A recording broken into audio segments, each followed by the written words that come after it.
Welcome to this edition of Open-SCAD by DIY3DTech.com. In this episode, we're going to be taking a look at this object over here. What is this, you might add?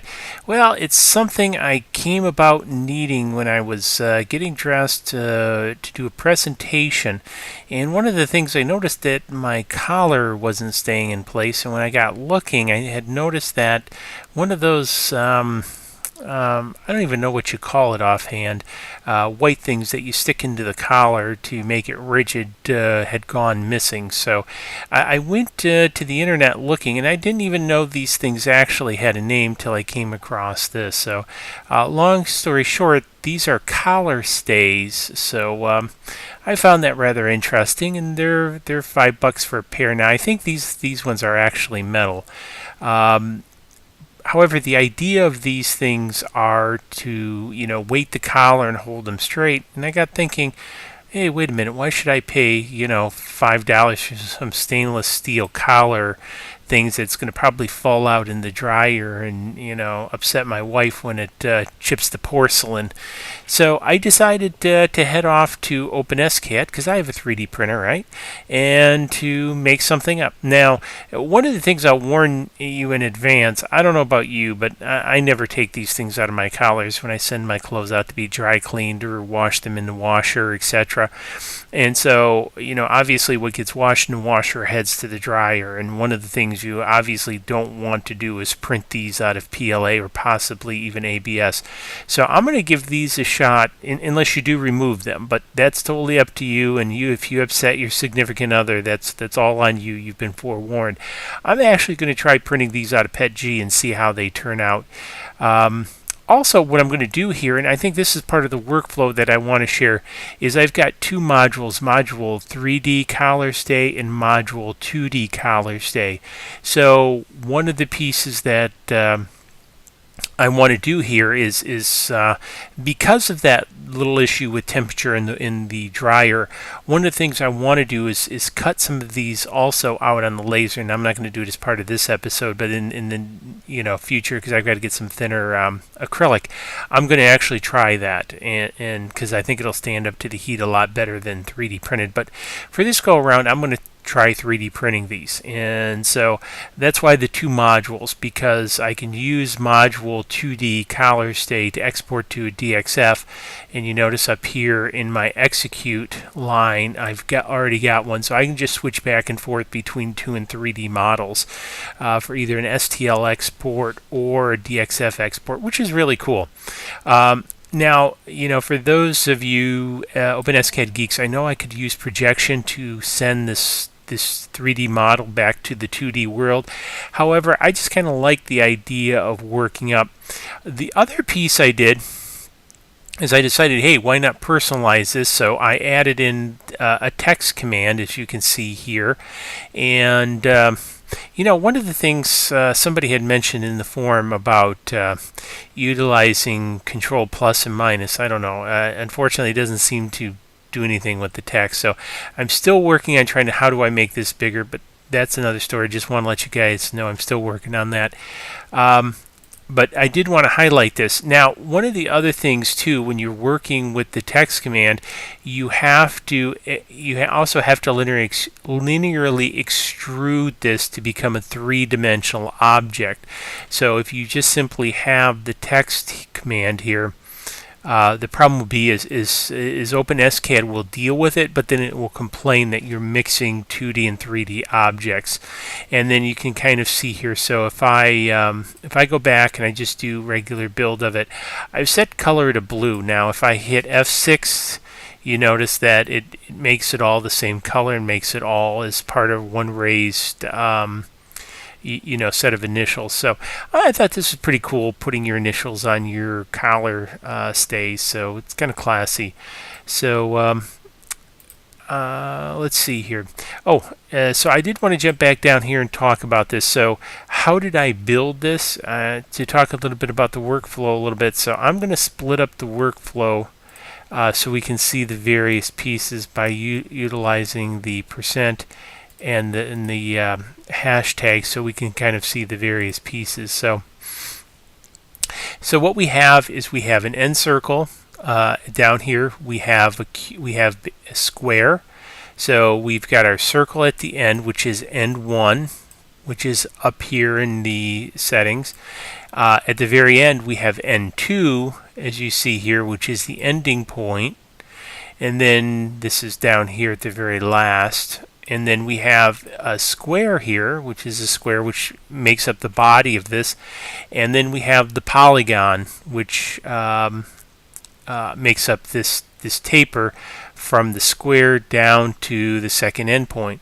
So we bring all these together in a union to create one object. The initials are overlaid in the three-dimensional portion. We could also include them in the two-dimensional, but if you actually do something in two-dimensional, they're not going to show up. I thought about keeping them in for the laser cutting, for the DXF to actually cut them out. I may add that back in the future, but I figured if I was going to cut it out, I'm not going to worry about cutting those out because as thin as the material will be, detracting from it in the case of cutting it out with a laser, I felt would weaken it too much.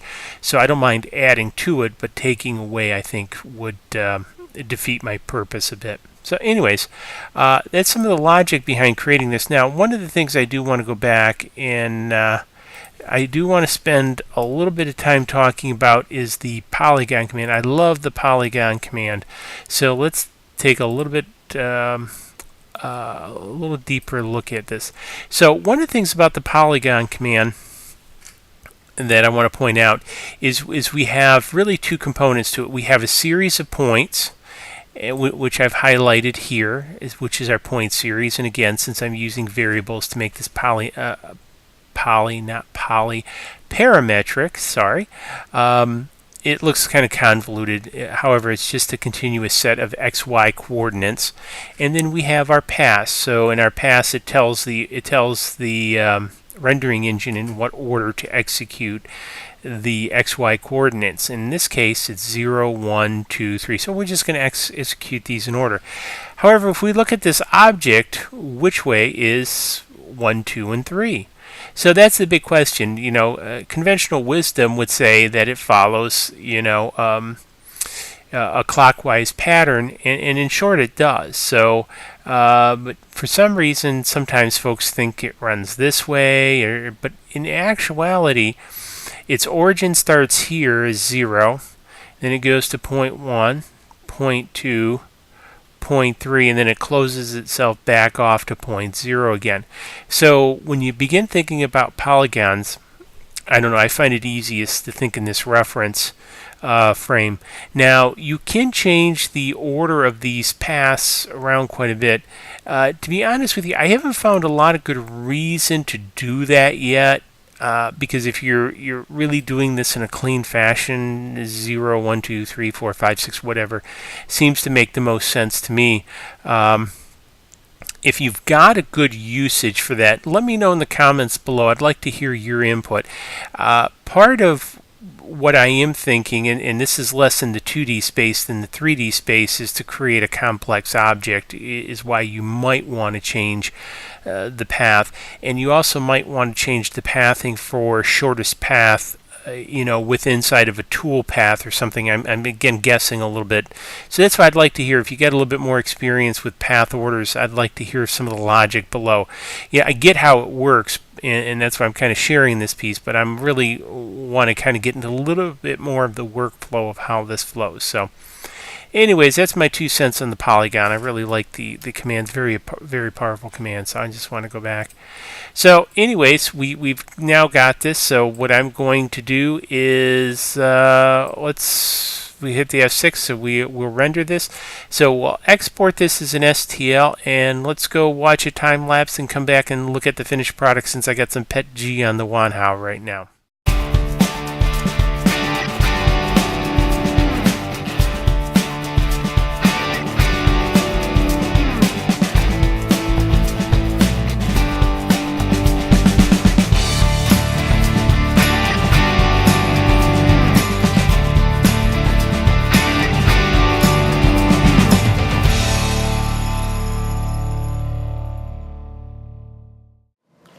Welcome back to Open-SCAD. So we've taken a look at the time lapse, and here they are.